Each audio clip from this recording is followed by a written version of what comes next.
Assalamualaikum warahmatullahi wabarakatuh. Yang saya sayangi para jamaah kesayangan PT Hanifah Wisata Utama di Rahman. Alhamdulillah, kali ini saya Dwi Arta dari Hanifah Wisata Utama akan memberikan penjelasan tentang manasik teknis keberangkatan. Yang pertama akan saya jelaskan tentang persiapan keberangkatan oleh jamaah Hanifah Wisata Utama. Yang pertama yaitu dokumen perjalanan. Dokumen perjalanan akan disiapkan oleh para tim Hanifah, terutama TL, akan dibagikan kepada jamaah di keberangkatan umroh di bandara saat keberangkatan. Yang pertama yaitu jamaah akan menerima paspor, yang kedua visa umroh, yang ketiga boarding pass tiket pesawat, yang keempat surat kesehatan jika diperlukan, yang kelima vaksinasi, dan ID card. ID card itu dipakai saat berada di tanah suci maupun saat berada di luar hotel. Jamaah wajib menggunakan ID card. Karena apa? ID card tersebut merupakan tanda pengenal saat jamaah berada di tanah suci. Dikarenakan ketika jamaah landing di tanah suci, semua paspor jamaah akan dikumpulkan oleh tour leader atau mutawifnya. Akan kita amankan biar tidak ada hal-hal yang tidak diinginkan. Oke. Berikutnya, dokumen apa yang wajib dibawa oleh jamaah dari rumah, yaitu cukup KTP saja. Kartu identitas KTP yang masih anak-anak, PDF, kartu keluarga disimpan oleh bapak ibunya, wajib dibawa dan selalu ada di file di HP-nya, scan PDF-nya. Berikutnya, kartu ATM. Kartu ATM ini merupakan saran yang bisa dibawa jamaah ketika ingin mengambil uang saat berada di tanah suci atau di kota negara transit. Pastikan ATM jamaah berlogokan Visa, Mastercard, atau Sirus. Contohnya nanti akan saya jelaskan. Berikutnya, perlengkapan ibadah. Jamaah pria wajib membawa kain ihram dan sabuk. Wanita wajib membawa paling enggak satu setel gamis hitam dan satu setel gamis putih. Jilbab besar syar'i, yaitu yang menutupi dagu, seperti yang saya contohkan saat manasik. Celana legging panjang, sarung tangan yang merupakan salah satu aurat perempuan, yaitu terlihat telapak tangannya, tapi ada sarung tangan yang menggunakan telapak tangan. Jangan menggunakan sarung tangan yang lainnya. Salah satu contoh sarung tangan paskibra atau sarung tangan yang lainnya yang tidak terbuka telapak tangannya. Al-Quran kecil, jika jamaah membutuhkan, silahkan nanti bisa dibawa. Sajadah jangan yang tebal, ini digunakan saat jamaah ketika di perjalanan transportasi darat maupun di pesawat ingin melaksanakan sholat, bisa menggunakan sajadah kecil tersebut. Berikutnya, tambahan bebas untuk ibadah harian seperti peci, sarung, baju koko, tasbih, dan lain-lain. Bapak jamaah pria khususnya yang biasa pakai sarung, silahkan dibawa sarungnya. Yang biasa memakai jubah, silahkan dibawa jubahnya. Saya persilahkan. Berikutnya, detail penempatan ihram koper akan disampaikan di grup WA sesuai dengan skema keberangkatannya. Apakah itu ke Madinah dulu atau ke Mekah lebih dahulu. Lanjut, pakaian secukupnya untuk kegiatan di luar atau city tour atau ketika kita transit di Jakarta atau di kota transit lainnya. Contoh, ada umroh plus Mesir, ada umroh plus Dubai, ada umroh plus Turki, dan umroh plus lainnya. yang membuat kita nyaman, silahkan dibawa.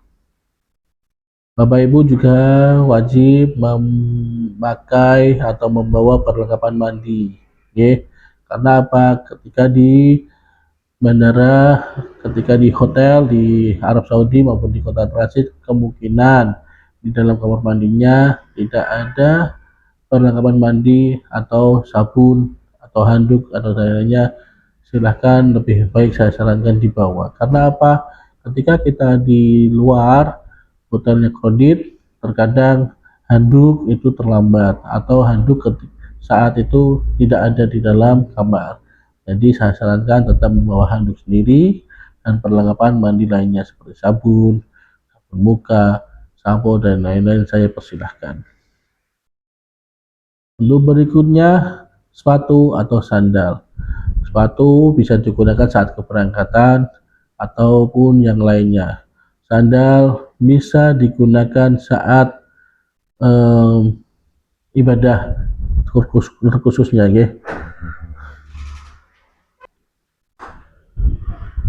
Berikutnya yaitu botol kosong ukuran 330 ml atau 660 ml, maksimal 10 botol.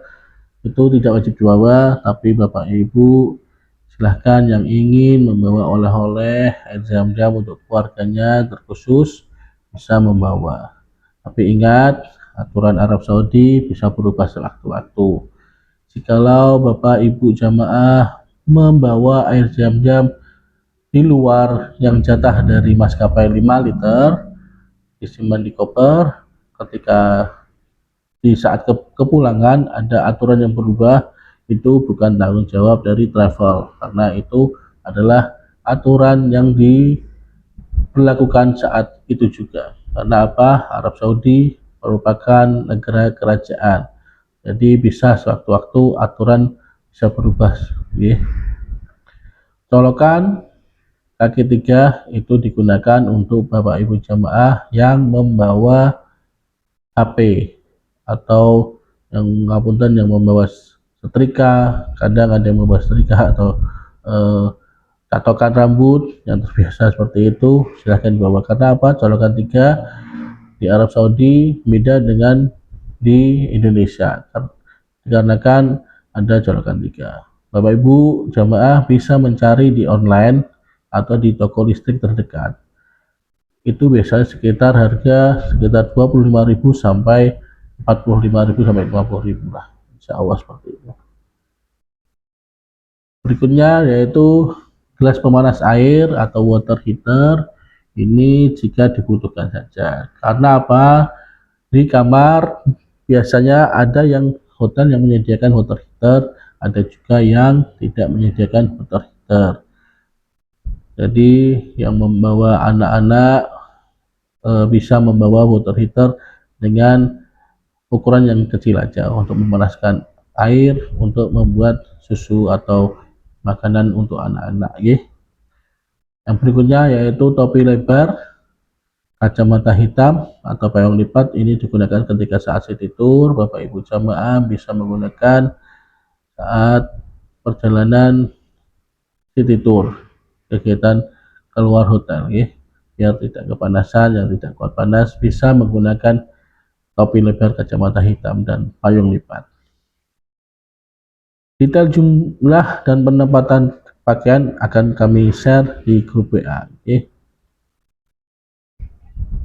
Umroh di bulan Agustus, September, Oktober mungkin masih cenderung panas, tapi kalau bisa saya sarankan untuk Bapak Ibu menggunakan bahan-bahan yang tidak membuat menambah panas tubuh, Bisa contohnya polyester, wool, nilon, satin, denim, velcro. Hindari bahan pakaian yang saya sebutkan tersebut. Karena apa? Mungkin dengan bahan-bahan tersebut menambah panas atau gerah ketika saat berada di Arab Saudi. Gunakan pakaian-pakaian yang bahan tipis, tapi tidak menggunakan pakaian warna yang mencolok, khususnya buat jamaah ibu-ibu atau perempuan hindari pakaian yang berwarna yang mencolok. Kita menggunakan pakaian yang berwarna yang istilahnya seperti hitam, silver, putih, abu-abu masih diperkenankan. Hindari warna-warna yang seperti merah, bata, orange, hijau yang terlalu berlebih. Saya sarankan untuk hindari. Karena apa? Itu salah satu syariat yang diberlakukan di Arab Saudi. Oke, saya lanjutkan. Koper tag, label, dan penanda lainnya kami di Travel menyediakan. Silahkan Bapak Ibu jamaah bisa menambah atau istilahnya membubuhkan penanda lainnya. Seperti contoh ada tali sepatu atau kain atau yang misalnya foto atau di spidol putih atau di cat, silahkan. Itu untuk menanda Bapak Ibu jamaah semuanya agar lebih mudah untuk mengenali kopernya ketika saat dirombongan. Obat-obatan atau vitamin, silahkan Bapak Ibu jamaah semua menggunakan atau membawa obat pribadi yang biasa atau yang wajib diminum. Bapak Ibu yang mengidap ngapunten sakit-sakit rutin, yang obat-obat rutin silahkan bawa. Batuk pilek saya sarankan untuk dibawa. Asam lambung bagi jamaah yang punya asam lambung silahkan dibawa. Obat pegal ini kami menyarankan saja tapi tidak mewajibkan. Radang tenggorokan ini yang biasa mempunyai radang tenggorokan silahkan obat itu dibawa. Vitamin ini sangat dibutuhkan, terutama vitamin C dan vitamin D untuk menunjang kegiatan kita saat umroh. Paracetamol yaitu obat penurun panas, mungkin ini juga sangat penting bisa dibawa. Vitamin C, vitamin D yang saya sebutkan tadi, dan diapers itu adalah pampers dewasa. Ini sangat dibutuhkan jikalau kondisi jamaah yang sering buang air kecil ketika perjalanan. Bapak Ibu jamaah bisa untuk membawanya. Bawa obat atau vitamin sesuai dengan jumlah hari dan nama perjalanannya. Oke. Detail penempatan stok persediaan obat vitamin akan disampaikan di grup WA juga. Perkiraan cuaca bulan Juli, suhu 44 derajat. Bila hubungi tour leader dan jika mengalami masalah kesehatan dan lainnya. Prosedur keberangkatan di Bandara Internasional. Bapak Ibu tiba di bandara dan akan dibagikan paspor, visa, dan lainnya. Koper dan bawaan tambahan akan kami check-inkan oleh tim handling dari Hanifah Wisata Utama. Setelah Bapak Ibu menerima dokumen administrasi penerbangan, paspor, visa, dan lainnya, Bapak Ibu akan kami antarkan atau kami dampingi menuju ke imigrasi.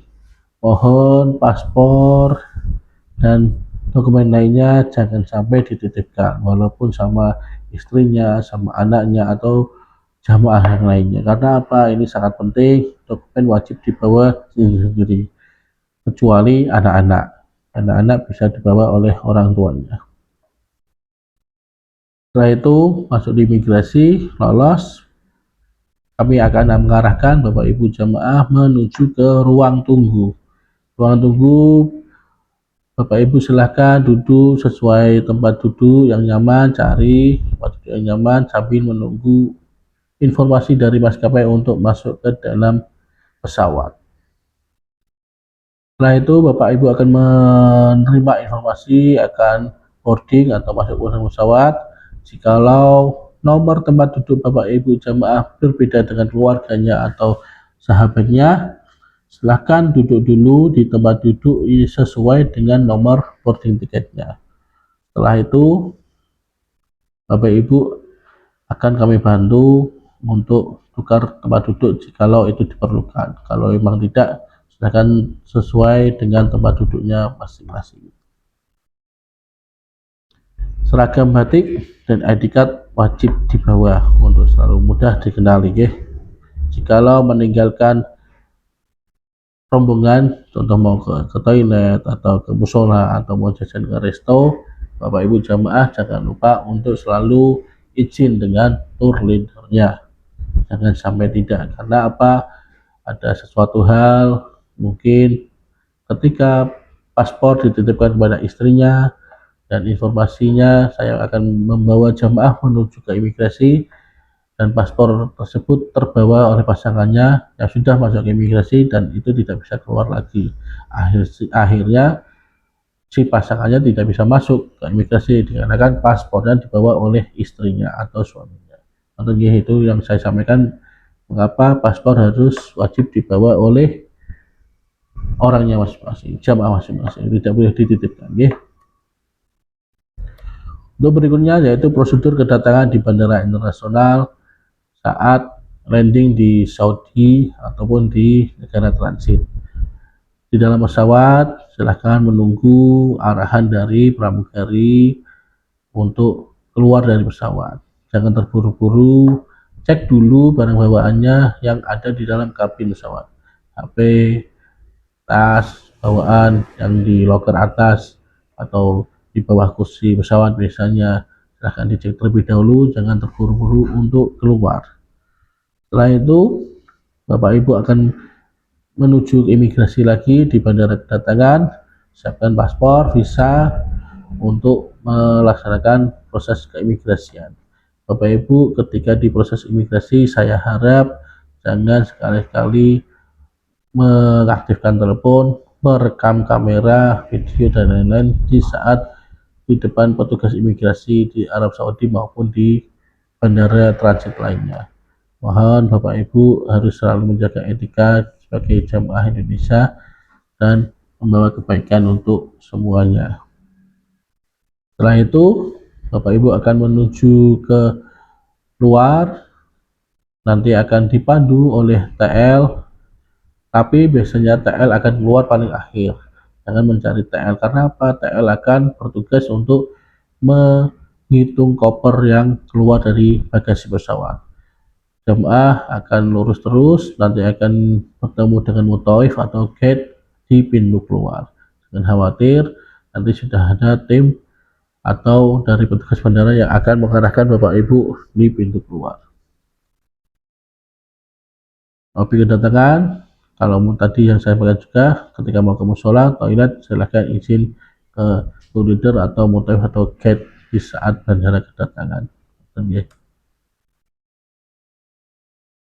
Lanjut peraturan di bandara imigrasi yang saya sampaikan tadi, tertib, antri, sabar, tenang. Koper dan barang bawaan diberi tanda dari tag koper dan tanda pribadi. Hindari gunting pisau, alat cukur tajam lainnya harus wajib di koper besar. Dilarang menyimpan uang di koper besar. Ini sebaliknya. Yang benda-benda tajam seperti gunting, alat cukur, alat tajam lainnya itu kalau bisa disimpan di koper besar.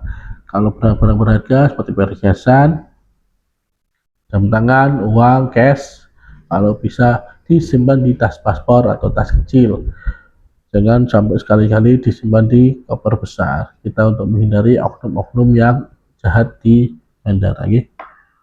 Berikutnya cairan yang masuk ke kabin penumpang maksimal yaitu 100 ml.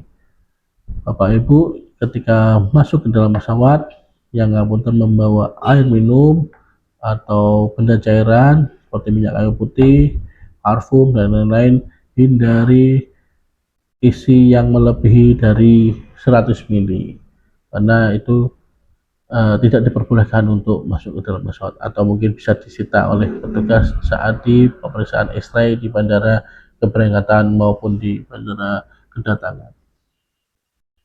Power bank yang aman untuk di pesawat wajib masuk ke dalam tas paspor, tidak boleh masuk di koper besar atau koper kecil. Power bank, vape bagi yang merokok itu wajib masuk ke dalam tas paspor, hindari masuk di koper besar karena apa? Barang-barang tersebut mudah meledak. Jadi disarankan untuk masuknya di kabin pesawat atau bersama dengan jamaahnya. Ketika melewati mesin X-ray, lepas aksesoris seperti jam tangan, ikat pinggang, HP, kunci dan lainnya.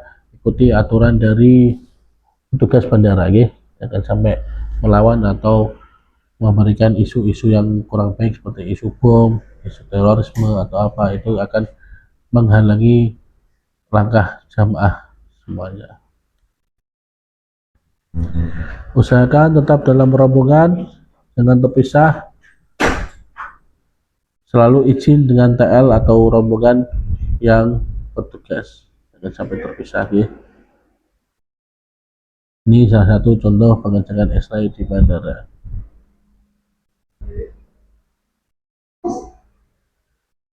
AutoGate di imigrasi, ini adalah gambaran ketika Bapak Ibu masuk di imigrasi Indonesia, melewati Indonesia.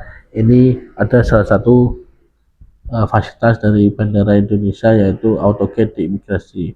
Bapak Ibu akan menyeken paspornya, lalu berfoto, nanti akan diarahkan oleh tim imigrasi. Jikalau beberapa kali mencoba tidak berhasil, Bapak Ibu jangan bingung atau jangan gurau, bisa menuju ke counter konvensional yang ada petugasnya untuk minta dicek dan stempel. Jadi jangan bingung ketika ada mengalami hal-hal yang terkadang membingungkan jamaah. Cara menggunakan Pengecekan paspor di imigrasi.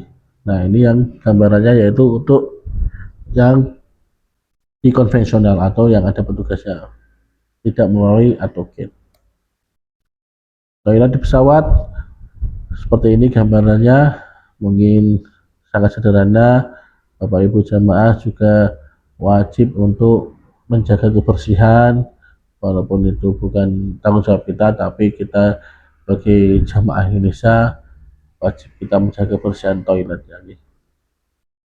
Ini salah satu gambaran untuk masuk atau menggunakan kamar kecil pesawat. Kedatangan di hotel, ketika Bapak Ibu jamaah sudah masuk ke dalam hotel, entah itu di hotel transit atau di hotel Arab Saudi, di Mekah ataupun Madinah, turun dari bus dengan tertib, antri, sabar, nggak usah keburu-buru, masuk menuju ke lobi, tidak perlu mengambil koper terlebih dahulu. Pastikan itu. Yang penting apa? Meminta kunci pada tour leader atau mutawif sesuai dengan arahan tour leader atau mutawif, atau sesuai dengan room list yang dibacakan atau dibagi oleh tour leader atau mutawif. Ketika masuk, Bapak Ibu masuk ke dalam kamar, cek fasilitasnya. Sebelum masuk ke kamar, fasilitas hotel yaitu resepsionis, lift, resto, toilet dan sebagainya dipelajari. Kalau bingung nanti bisa minta arahan dari tour leader atau mutawifnya.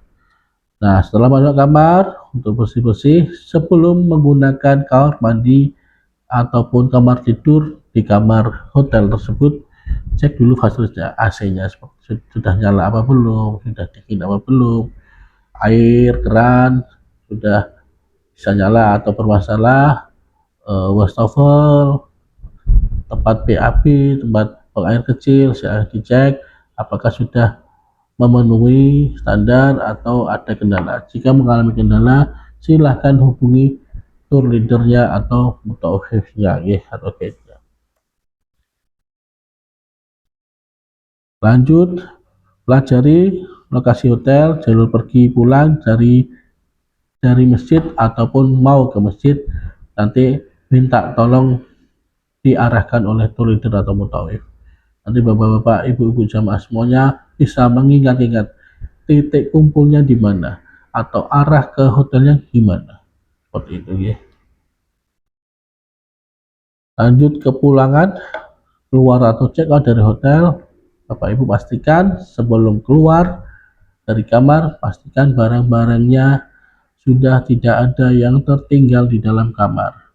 Karena apa? Itu sangat penting, karena kita belum tentu untuk kembali ke hotel tersebut atau bisa pindah-pindah lagi, atau mungkin tahun depan mau umroh lagi sama keluarganya, belum tentu di hotel tersebut. Jadi silahkan packing kopernya, cek barang-barangnya, jangan sampai ada yang tertinggal di dalam kamar. Jika akan melakukan perjalanan penerbangan, patuhi berat koper yang diizinkan oleh maskapai. Nah, ini yang sangat penting. Bapak Ibu selalu tanyakan pada tour leader atau mutawif, berapa sih bagasi maksimal untuk koper besar maupun koper kecil ketika kita melakukan penerbangan. Contoh, kita menggunakan pesawat Saudia atau pesawat Garuda, biasanya di maksimal 23 kilo seperti itu. Jadi jangan sampai melebihi batas maksimal itu, karena apa? Di luar maksimal tersebut over bagasi, jamaah akan dikenakan cas dengan biaya pribadi masing-masing. Selalu ikuti arahan dari tour leader ataupun mutawif terkait penerbangan ya. Pengumpulan koper dan barang bawaan di tempat dan waktu sesuai arahan tour leader atau mutawif. Bapak Ibu silakan, jikalau mendapatkan informasi dari mutawif atau tour leader di dalam grup untuk mengumpulkan koper di depan kamar pukul sekian, mohon dipatuhi, karena apa? Itu sangat membantu jenengan untuk tidak perlu menggeret-geret koper sendiri ke lobi, karena insya Allah kami dari petugas tim Hanifah sudah ada handling yang akan membantu Bapak Ibu menurunkan koper dari kamar ke resepsionis.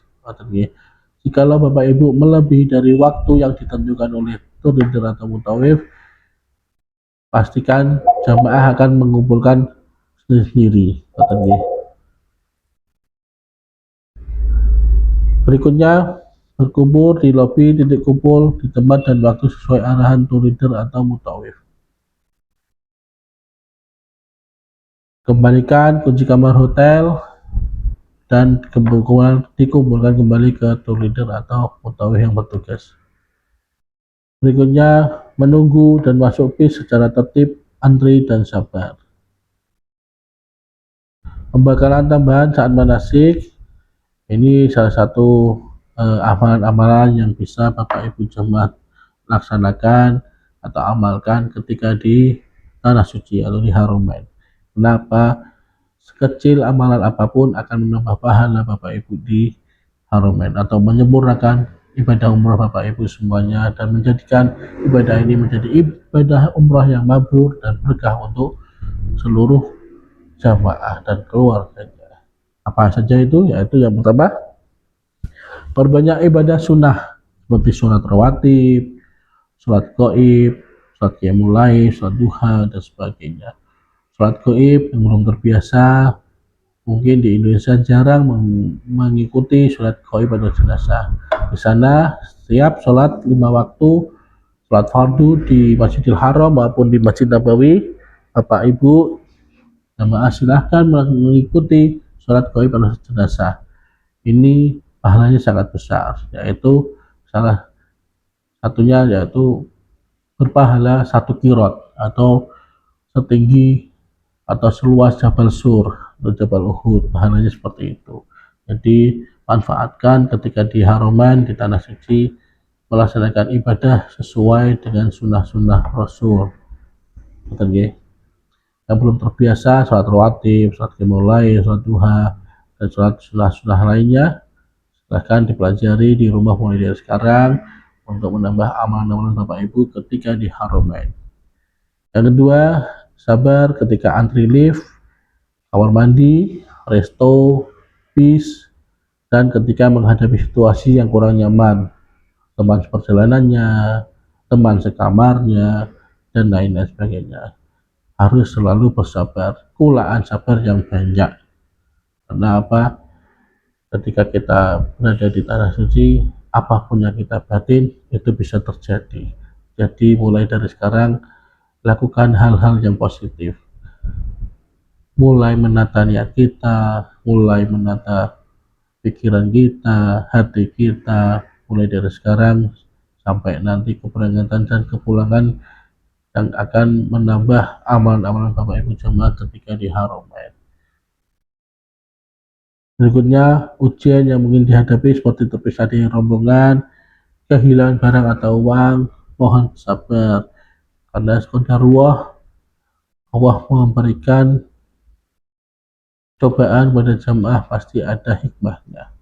Ketika menghadapi atau menemukan sesuatu hal yang tidak enak di hati, perbanyak istighfar, sabar. Berikutnya, seperti yang saya sampaikan, yaitu menjaga hati, pikiran, mulut, anggota badan, dan barang bawaan. Karena apa? Selangkah kita keluar dari rumah untuk bermusafir atau melakukan safar ke tanah suci atau ke Harumain, itu Bapak Ibu jamaah doanya sudah mustajab. Jadi satu langkah keluar dari rumah untuk beribadah ke tanah suci, untuk melaksanakan safar ke tanah suci, itu Bapak Ibu jamaah sudah doanya mustajab. Apa yang didoakan mustajab, apa yang dibatinkan qadarullah bisa terjadi. Jadi mulai menjaga hati, menjaga pikiran, menjaga mulut, anggota badan lainnya, barang bawaan dan lain sebagainya. Amalan tambahan seperti wakaf Quran, sedekah atau halalan.